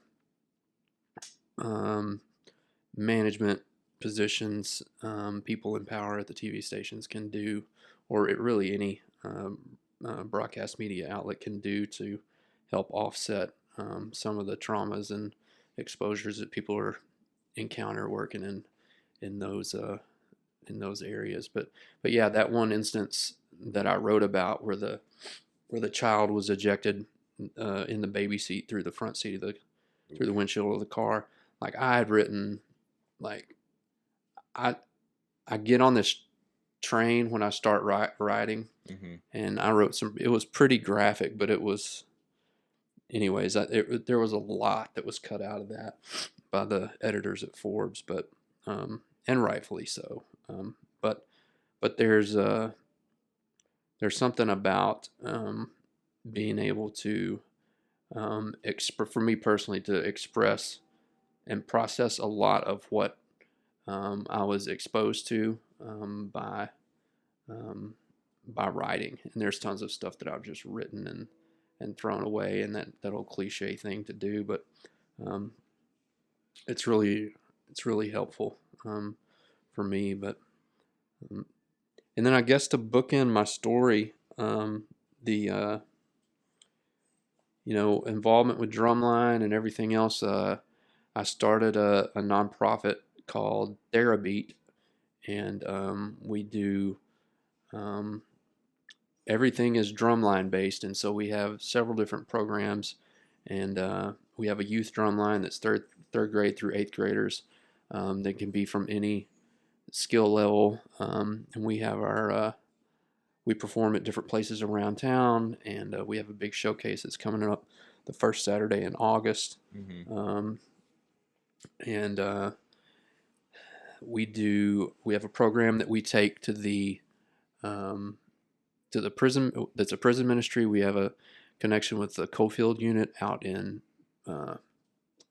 Palestine, and we'll take the drums out, and we teach the inmates a rhythm or some rhythms, and then unbeknownst to them, it's the rhythm that they learn is to a recognizable hip hop song that we play through the speakers, and they play along with. Next thing you know, and they jam. They don't even realize they're doing it. Yeah. Well, that's cool. And we do the same thing with for corporate team building, like different organizations, different companies. They come over and we teach them how to hold the sticks, how to basically it's percussive therapy, but we're not therapists. Right. Right. And you do that for any organization, or like that's cool. We could probably plug you into some spots. Well, we'd love to have them, but yeah, definitely. We do it there at the church, or we can come to them. And Stet comes to mind almost immediately. For the corporate side of stuff, I say corporate, for any large adult group or otherwise, we provide lunch, and they come in. It's like an hour and a half long, and it's a jam session, and people feel like rock stars when it's over and done with. But we'll do some like preparatory stuff. We'll talk to the the powers that be, and find out what's going on within the organization, what they want to work on, and what different people's likes and hurdles and issues they may be dealing with. That we kind of cater to that. But so we do that, and let's see, what's another part that we do? Of course, private lessons, but it's been. Never did I think that I would be able to, and of course it's not a money maker for me, but it's something that I absolutely love and plan on doing until I'm older and grayer than I am. Is the MS impeding your percussion stuff in any way, or? I can't march anymore. Yeah, obviously. You can't double kick anymore, probably. Yeah. Oh, they got sense and so like with my hands, like my right hand doesn't open and close as easy as my left hand does. The only problem that I run into that gets frustrating, I still get extremely frustrated with my lack of ability sometimes when it comes to being able to set things up or pick up drums or move this and move that. That gets old, but I mean, the worst thing that happens is like a stick will fly out of my hands as I'm playing along, but Happens to the best of them. yeah, but it's, it's therapeutic for me to be able to do, to be able to drum and write music and, you know, I mean, working with kids, I never thought I'd be working with kids that are, you know, elementary schoolish age. In fact, I intentionally was like, no, get older, get in high school before, Right. Yeah. be able to wipe your own butt before you come. But it's been super cool to watch light bulbs go off, and like I'm basically providing an outlet for the kids that we didn't have growing up, because if you didn't sign up for drumline or drums early enough, you just never were a drummer. You could never be a drummer, or you were told we have too many drummers, so you're going to play the clarinet or whatever. Flute. And that happens so often. And everybody, you talk to people and be like, oh, I always wanted to play the drums. Well, that's kind of what I capitalized on with Therabeat. And if you want to find out other information, it's www.therabeat.org. I'll be looking it up tonight. Yeah, dude. I'm like, you know Ron Friday? I know that name. Okay. He played trumpet. He was a year or two older than me, maybe. So he was probably 2002 graduate, or 3, maybe 1 or 2. Anyway, his wife is now the band director. She was also in band with me. It's crazy. She's the band director at Hubbard now. Okay. And so my stepson's going into 6th grade this year. And so like, we were just like, you're going to be in band. Like my wife and I were both in band. You're just going to be in band. And he's like, hi, Q. Yeah. He's like, he picked up jiu-jitsu super quick, like, but he's small. I don't know, so we're like, what instrument do you want to play? It was a little better, like when I went, like, Gallantly at, who's a great dude, was at Hubbard, and he looked at me and he's like, what do you want to play? And I was like, I don't know. I like the trombone maybe. And he was like, you have big lips. What about the tuba? And I was like, that's the bass, right? And he was like, yeah. And like, I had been mowing the grass in front of Mitch's Car Audio to get store credit for like 6 months. So I could get a system to put in my car, when I turned, like, 4 years later or whatever. Right. And I was like, everybody pays extra money to get bass. I was like, I'm going to do that. That's how I landed on tuba, right?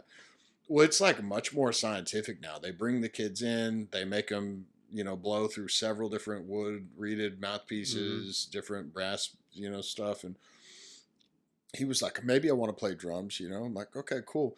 Well, they have a test, right? Like she plays a rhythm and then she's like, okay, come in and play it with me, and he's like, same stick, it's like he's getting it.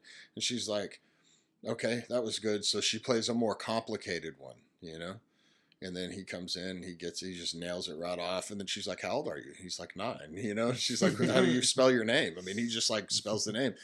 And then I'm like watching this grading system, and I'm like, he's going to be a drummer. Yeah. And like, they sent an email and they were like, you're drums, That's awesome, dude. So like, I'm looking for where to go with that, because he's one of those kids that like, you just show him once. Yeah. You don't have to repeat it. He'll get it. And to be on a leadership, teaching, helping kind of role with somebody that's just easy, that just gets it, like that's where I want to be. I want to be helping people that want the help, need the help, and appreciate the help, not people that are like court ordered. Yeah. Yeah. You know what I mean?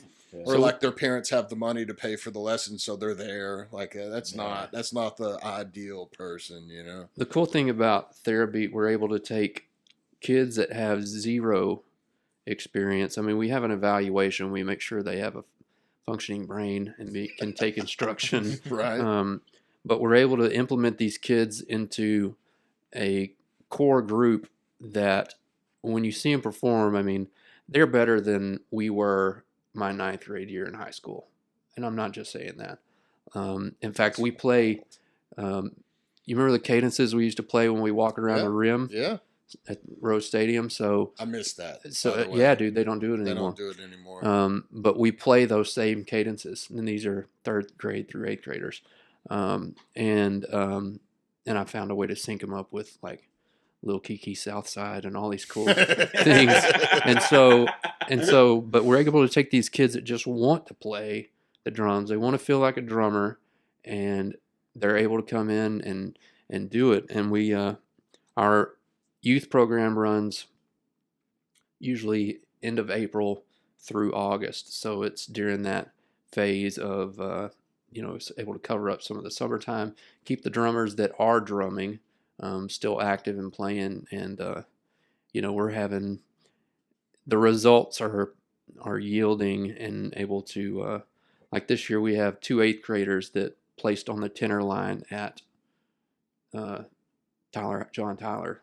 And, yeah, we don't use the new names. Yeah, the JT, and so they and these are kids that had there was no band at Caldwell Arts Academy, so they never had any formal. Which is a bad move. I want to put that out there. Like, hey, if you're listening, you're with TISD.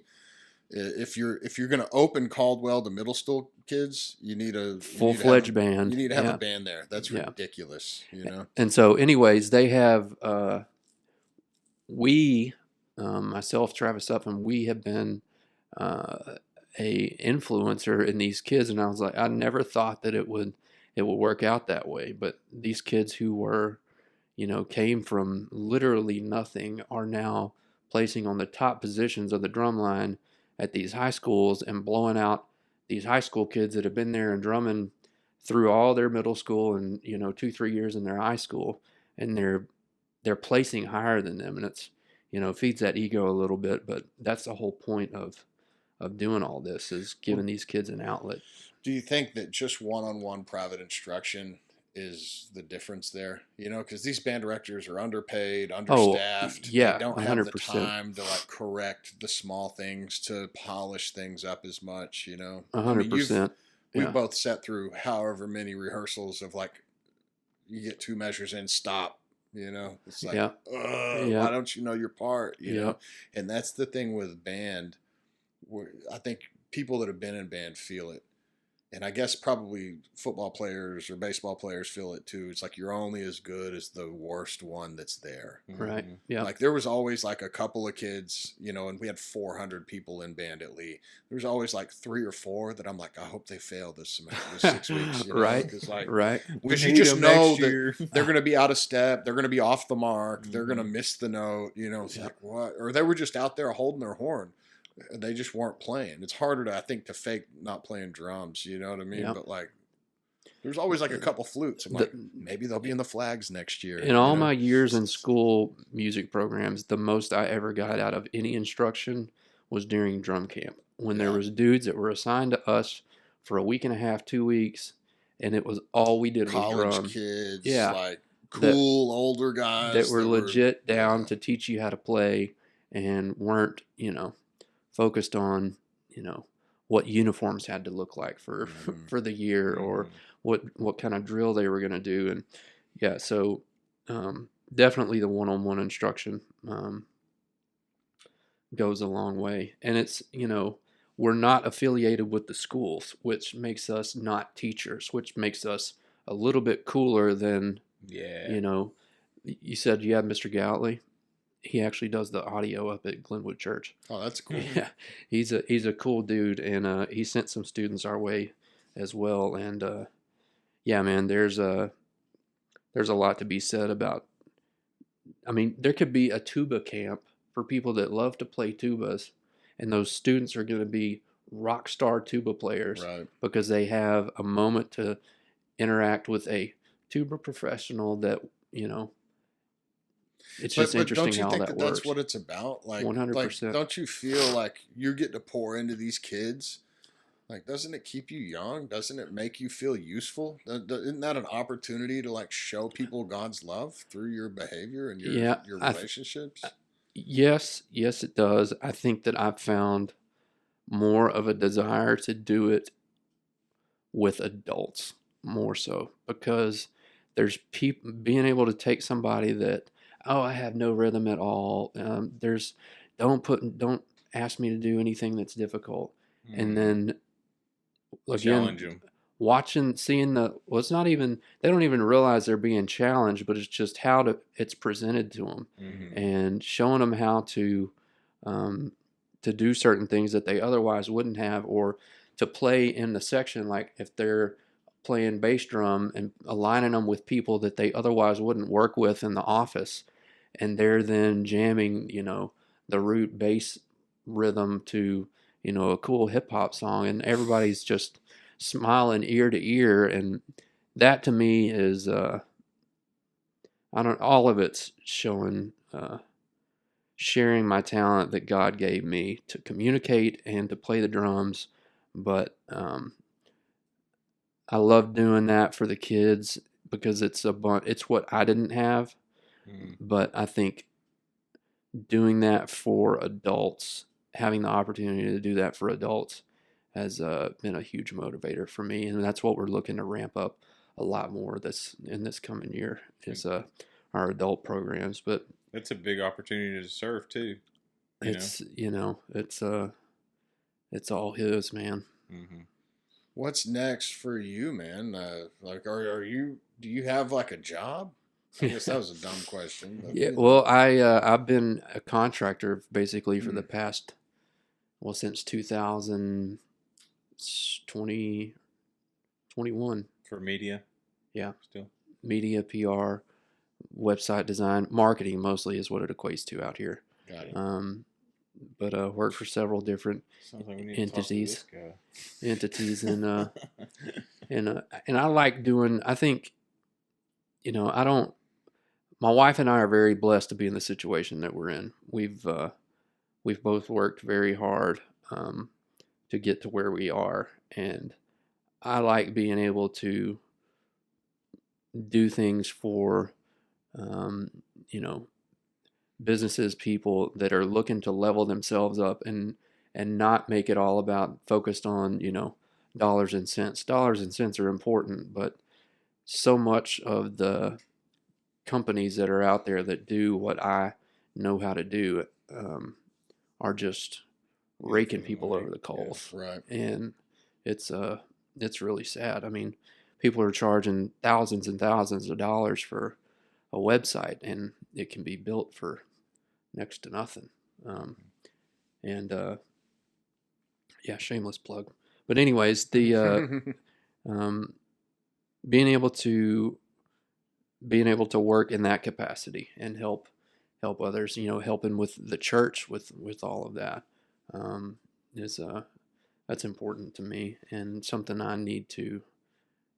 have to be intentional about, because that's equal to a tithe. If you don't have money, you can serve in the church. You can go hold the doors open. You can greet people. You can serve communion, or whatever the case may be. You can do that. And that's one thing I do want to plug about Therabeat. The biggest hurdle that we had, we started at Caldwell Arts Academy, being their drumline instructors, and started the drumline there, acquired all the equipment, did the whole thing. And then people at the school board came to us and they said, y'all need to take this out on your own so that y'all can implement this, so that we can implement this in other schools and it not be earmarked specifically for Caldwell. And so that's what we did. But then it was, where are we going to do this at? Like, well, we can rake up money and get drums and all of this, but man, the expense of having a place to do it and all of that is going to be super, super incredibly expensive. And so lo and behold, the church that I grew up in, that has zero musical instruments in their service. Aren't y'all Church of Christ? Yeah, see, again, it's the most progressive Church of Christ. It's Glenwood Church, dude. It's not the old school that is hilarious. What people think of typical Church of Christ, but that's where it's housed at. Well, they gave us a basically a whole a space that's about as big as this house, and to house all our drums. We can practice in there. That's attached to the gymnasium, and which is where we'll do our showcases, and they don't charge us a dime. Wow. So that is so crazy. Church of Christ. yeah, dude. Letting It's letting not, a drum see, line come in. but see, it's not. That's the deal. It's like, Benjamin Neely, the preacher up there. I mean, they have been intentional to show that they are wanting to wipe this stigma of Church of Christ, that unfortunately has been tarnished over hundreds of years of Definitely. Yeah. of people Yeah, that go, a few bad eggs will spoil the batch type thing, Yeah. and It's no make you different than think people that saying, "Oh, it's I'm all not going to spoiled. go to a Baptist church because they, drink or whatever." It's just stupid thing that people want to come Yeah, up with. yeah, Um, it's it's just it's unfortunate, but you can't knock it until you try it, no matter what right. church it is. And I hope that anybody that's looking for a church, I hope that you just go and try some different places, Right. because that's getting out there and going and finding a place where the people speak to you, not that the sermon speaks to you. If you go to church looking for a sermon to move you to, go to the altar and, Have every all the experience. things, Yeah, you're wasting your time. Go to a place where you can share and relate to people. Yeah, I would say that when I was growing up, church was a place, and now it's it's not a place, it's not a feeling, it's a community, so it's people. Definitely. and it's like here, you know what I mean? Sure. Yeah, Yeah. like this is church. Right. This is the extension of Right. Cool. Man. But yeah, that's me in a nutshell. There you go. Yeah. I wish I could hit the button. I've got a button. Oh, Yeah. You got a cool setup, man. You guys are doing good stuff. We're just trying to. This was a much larger personal ministry undertaking than I think that we really understood. Yeah. Had no idea the ins and outs of it, and I think we've finally, like we're not living out of a suitcase, because we were like just literally setting up, literally going to a suitcase, and he would set his suitcase up every time. And So. I think we've got some of the technical stuff at least sorted good enough for right now, but definitely both of us have some career change things happening and family change things happening, and so we committed back in October to do 52 episodes a year, and I think we'll hit that this year. But I don't think we're gonna have any issues. Can I ask y'all both a question before you? Yeah. So, what is the age that you guys felt the happiest as a child? As a child? Yep. Just say the age out loud. Just something that comes to mind that you're like, man, that was a happy time. Man, that's tough. That is really tough. 10? 10. Yeah, probably 3rd, 4th grade, somewhere in there. So 8, 9, 10-ish. Yeah. So if you were to go back in time and tell that 8, 9, or 10-year-old self one thing, what would it be? You could tell him. You could literally go back and tell him one thing. What would it be? Buy Bitcoin. Yeah. Invest in Google. yeah. It's not stupid. Buy Apple stock. No, I would actually say don't believe the lies. Don't believe the perception that you have of yourself, of how other people see you, because I spoke a lot of negativity to myself in my teenage years, and it's because I had a lot of I think we all do. We all have those toxic people in our lives, And as we develop into teenagers and everything, we start to believe the lies that people tell us. And I think, that's what I would tell myself as a 10-year-old, is don't believe the lies that everybody's going to be telling you. That's good stuff.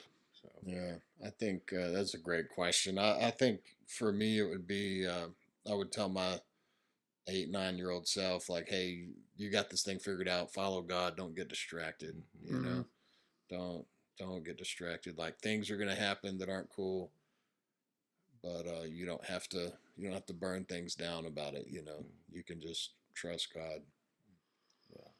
what about you? Ooh. Who's your happiest See, time? no, I Cocaine with Tony Romo. that never happened. That never happened. Never happened. Call me Tony. Call me. What's funny is they use that name as a reference to Blow now. He doesn't do it. He's Hey, Romo. yeah. Nerd. If I were to go back in time and tell, so it would probably be that 16-year-old that was about to get baptized and was just feeling all the things, would be, this is what's real. And what the world tells you otherwise is 100% fake. Yeah. I think really our 3 answers are pretty similar. You know, it's. But I kind of think back, like, I got saved at 7. By age 9, I was really feeling it. I was really learning, and but like for me, 5th grade that's like 10, right? Yeah. 5th grade was when I first noticed that, like, I wasn't cool. Mm-hmm. You know what I mean? Like, Yep. all of a sudden, you didn't just sit with your friends because when you sat down, they weren't your friends and they went and moved somewhere else. Stuff like that, you know? Yep. And so it was kind of the beginning of me realizing that not everything was awesome. Yeah. Good stuff. Well, cool, Dang, man. dude. Well, thanks so much for coming on. You know, we'd love to have you back. Maybe we can do something in the future. I don't. Well, I mean, whatever. Immediately what came to mind was we had Steck on. I don't know if you know who that is. You should definitely listen to his episode. He's Okay. big into prison systems and is in rehabs. He's got a re-entry house for men and women that are leaving incarceration, and it's in Duncanville. And it's a couple of apartment complexes. I mean, it's really I've never seen anything like it. It's amazing. I would load the drums up, go down there and do it for free for that type of scenario. Dude, they would be about it. Yeah. You know? Y'all, let's connect them. Yeah. Let's connect it and make it happen. Definitely. Well, this has been 2 Dudes, 1 God Pod. Yeah. Thank Catch y'all. y'all next week. See y'all.